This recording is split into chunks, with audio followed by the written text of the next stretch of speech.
গল্প আর তোকে কি শোনাবো রে মনি। সে সময় ছাগল ছিল একটা মোষ ফানা ফানা, এসব বড় ছোট ছোট ছাগল সব হাতি ফানা ফানা বড় বড় ছিল। তোমার এসব গল্প আমার শুনতে ভালো লাগছে না।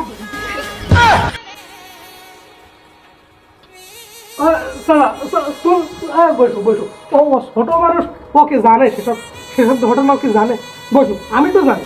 তুই আবার না, বসালি? আমি তো জানি, তুমি বলো।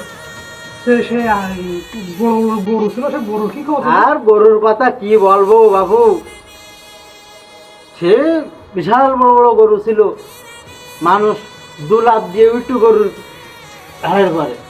আমিও শুনেছি ওটা বিশাল বড় গরু। তোরা কেন ছোট, আমাকে সময় সেসব সব দিন কনে পাবি তোরা, সেসব আর নেই, শেষ হয়ে গেছে। এখন তো তোরা গল্প গুজব শুনতে চাইস না, তেমনই থাক, পরে এক সময় গল্প। ঠিক আছে, যাও, যাও।